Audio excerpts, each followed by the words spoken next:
For decades, role-playing games have been wrestling with this one core challenge.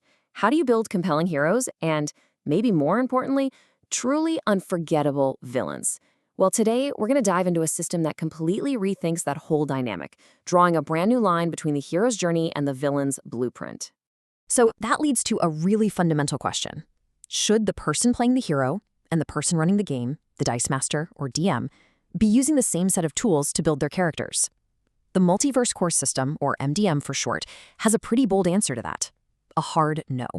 And that one single decision, well, it changes absolutely everything about how the story unfolds. And this right here, it perfectly breaks down that core idea. On one side, you've got the players. They get 21 deep, complex character classes, every single one of them designed for that long-term heroic journey of growth and discovery. But the Dice Master?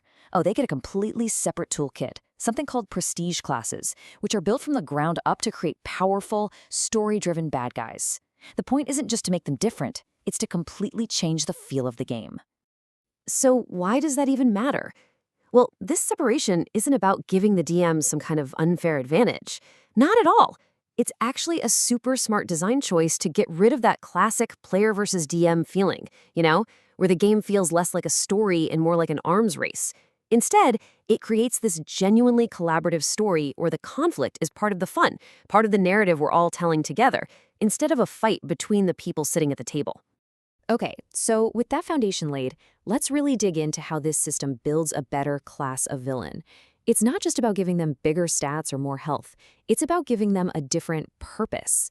They're specifically designed to be way more than just bags of hit points waiting for the heroes to show up.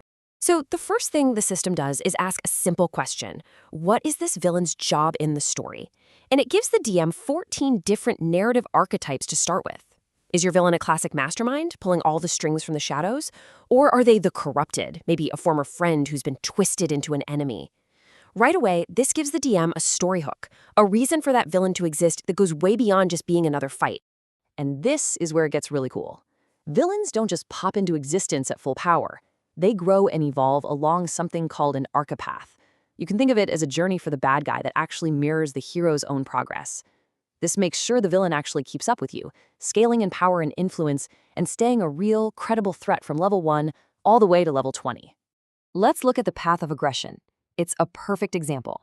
A villain might start out small, just a soldier telling a little white lie. But then things escalate.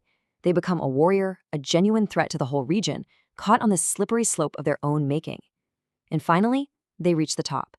A regent, a full-blown military dictator with unbelievable power.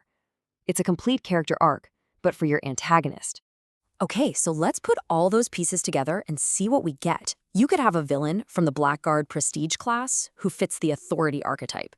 Their personality, which is guided by something called the Enneagram, and don't worry, we'll talk more about that in a sec, is a type 8, the Challenger, who is driven by this deep need to control their own destiny.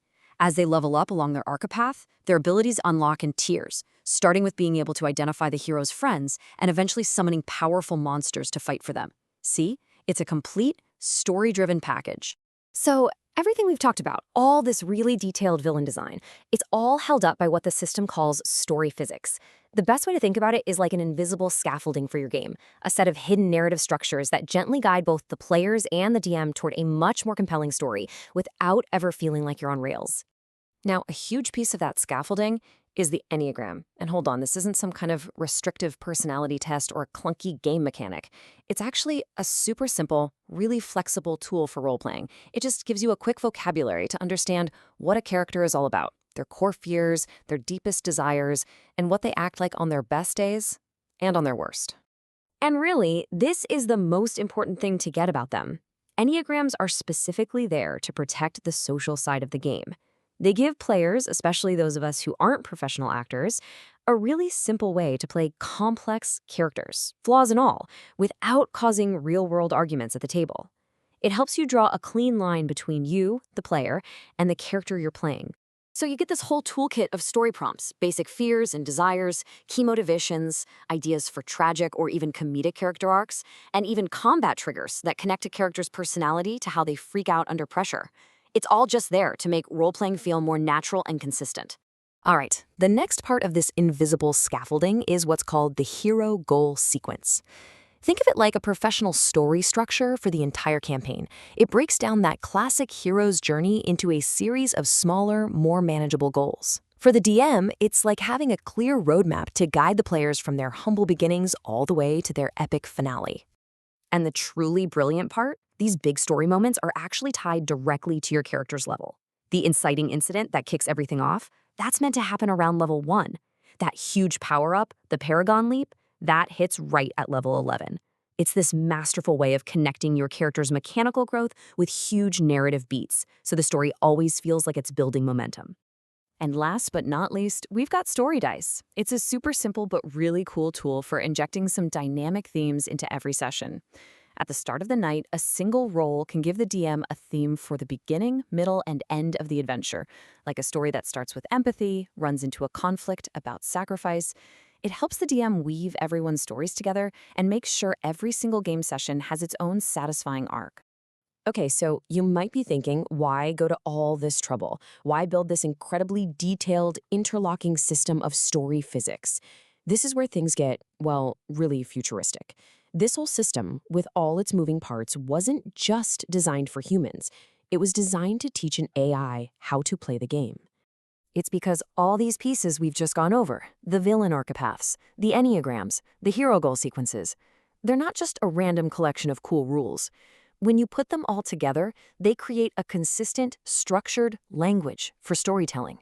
A language that a machine can actually learn, understand, and even use. So let's break down what that language actually looks like. The math is super consistent, using a geometric ladder for how hard things are. The story structure is predictable. Personality drivers are mapped out and can be quantified. Even things like sensory and emotional details are linked directly to a character's core stats. Every single piece of this game is designed to be readable by an AI. And what you're looking at is a massive shift in how we think about game design. Traditional games can feel like slow, linear simulations with a ton of bookkeeping. MDM, on the other hand, is built for speed, for parallel processing, where one single dice roll can resolve a bunch of data all at once. It shifts the focus away from bean counting and puts it squarely on cinematic, story-driven results. And this code just nails the whole philosophy. By getting rid of all the tiny, in-the-moment math and instead giving players really clear, powerful toolkits up front, the system does two amazing things at once. It makes the game easy to run, and it creates a story with deep narrative integrity. It's a design that works just as well for human creativity as it does for machine logic. So what's the payoff? Well, it's pretty mind-blowing. An AI that understands this language can become a true assistant for the DM. It could help prep adventures, manage all the NPCs based on their enneagrams, and even generate new content that is always consistent with the story you're already telling. What you end up with is something the designers call fractal layers of detail. It sounds complicated, but it's simple. Because the core system is so consistent, its logic holds up whether you're looking at a single tavern brawl or zooming out to see the politics of an entire continent. This allows for an incredible amount of richness and complexity, creating a world that feels both massive and totally coherent. And at the end of the day, that's what this is all about. This isn't about replacing the human element of these games. It's about using really smart, structured design to take some of the mental load off of DMs and players, freeing everybody up to focus on what really matters, creating genuine stories that feel true to the human experience.